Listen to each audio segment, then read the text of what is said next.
Okay, this bridge that we're about to go under is 11 feet tall, and this RV is 12 feet tall. And it's marked 11 feet tall, the bridge is. So we'll see.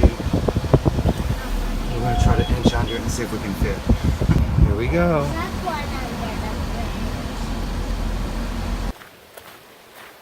Come this way.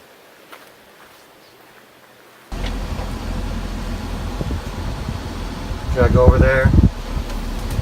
Yeah, he's directing me over. Slow.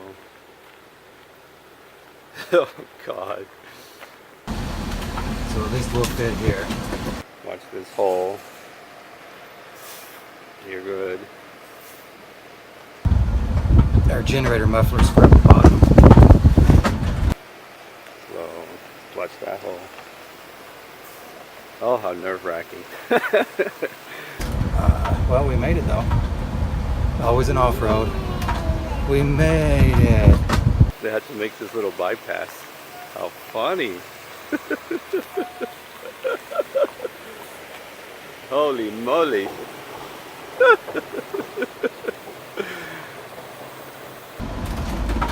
And we are back on the road. I guess you can call that off-road a little bit.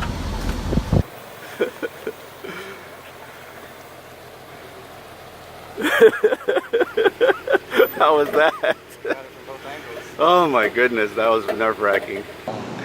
Well, we're learning so much that I think it's going to be inevitable that some of our first videos are going to have just basically us trying to figure out how to do this, because it's the only material we really have. Right. You know what I mean? Put something in there. They call it the camera voice. I wonder if it's like you get possessed and you get your camera voice. Tonight is another overnight at another park, and that one I forget what the name of it is called. Moving so many times, you forget where you're at, you forget where you're going. Yeah. It's hard to forget where you've been though, isn't that funny? Because we remember a lot of places. Like the story of where we lost our shoes on that dry lake. There's a story for you. And we had to. They're still there. 2 feet underground. 2 feet. I mean, they'll be there when the dinosaurs come back. The evacuation was fun too. Yeah. The evacuation was interesting. I tell you what, the park's on fire. Get out. Brian's like, I think we can take the RV. I'm like, why risk it? Let's just get in the truck and book. Stayed at Walmart for like 2-3 hours. The fire was pretty close though. Yeah, I seen the halo behind us. Is that the picture that's on our banner, or is that before? Because there's the one that has all that orange glow behind the RV. No, we didn't take a picture. Oh, we didn't take a picture of that. We were just booking. No, that was the sunset.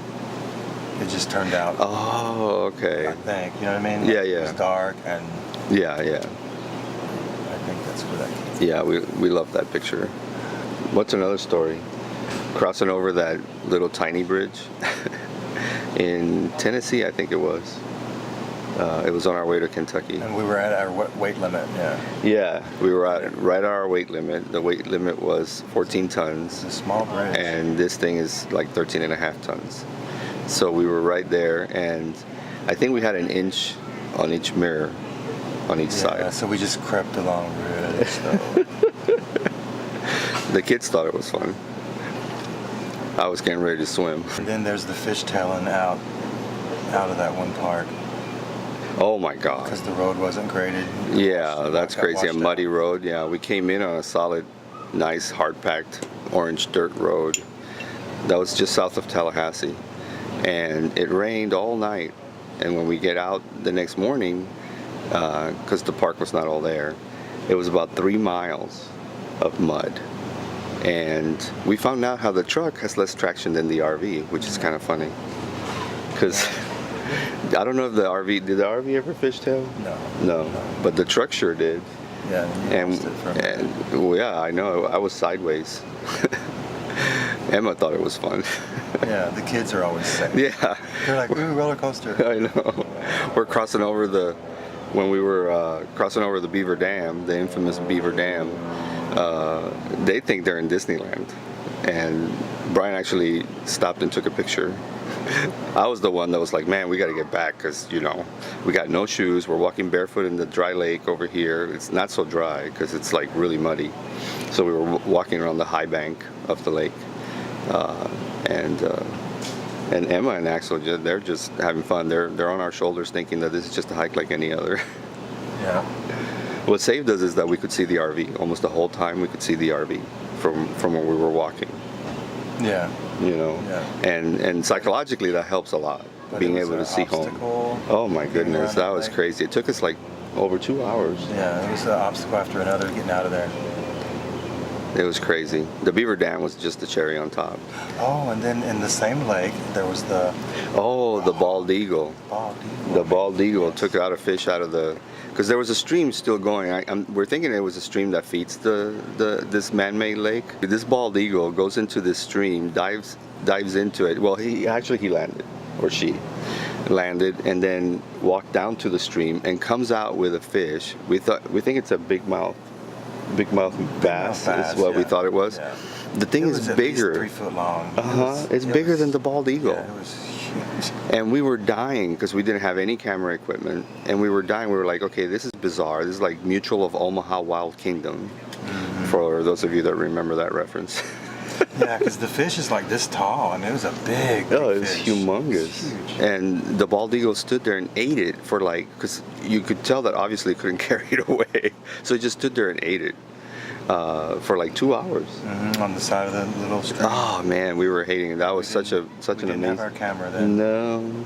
so we missed a lot of nice footage. So hopefully our storytelling is good second best.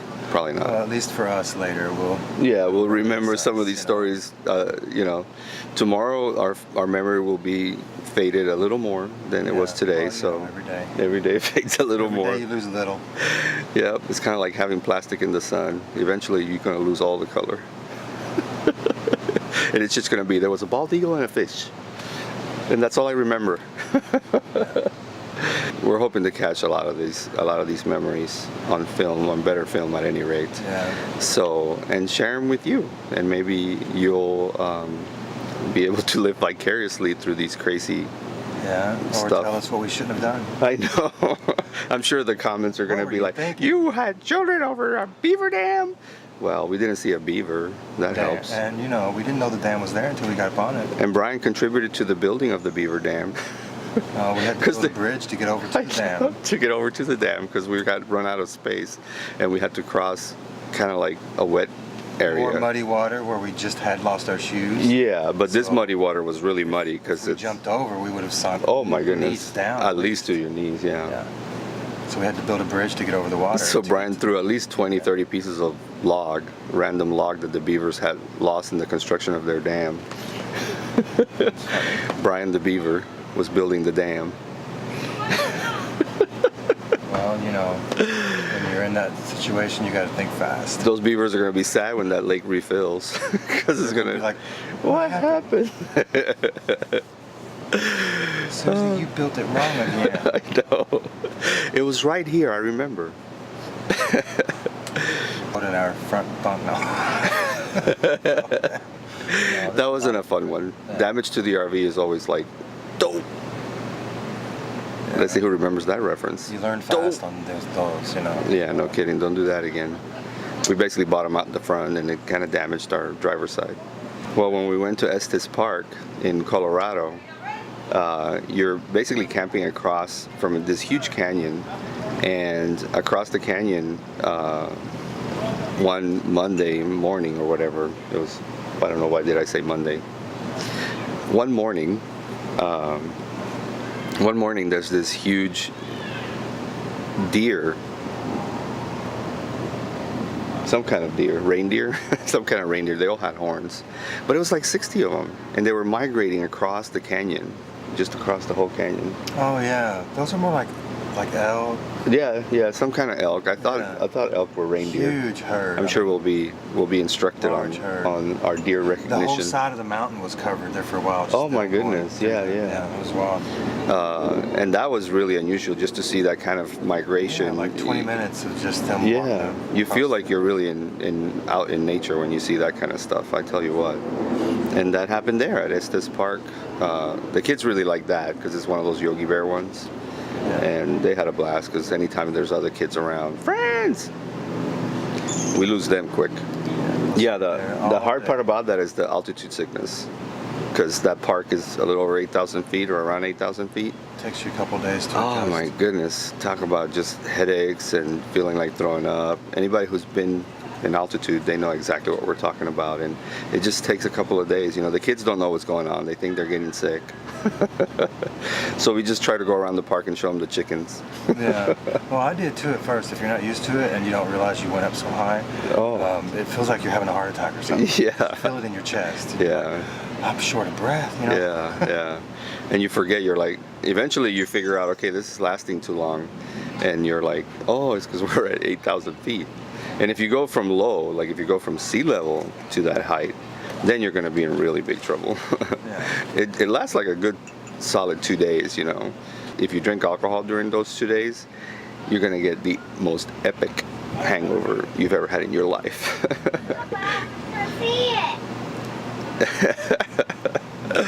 Hollering for us. Yeah, doesn't last very long. This is about the longest stretch we've had. What did you do? Oh, her coloring. I mean, She's- look at that lines. I know, she's drawing some junior ranger activity. Yes, baby, I'm coming. Since day one, something's been missing. I know it's time to transition to a new kind of way and let the passion come out.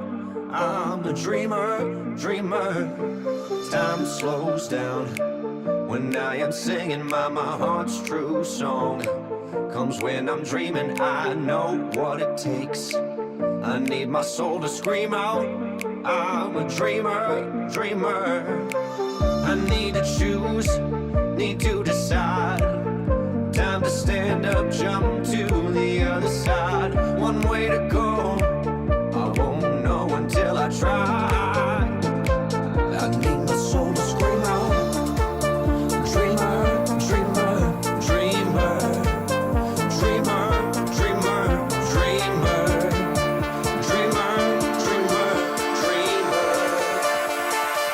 I need my soul to scream out.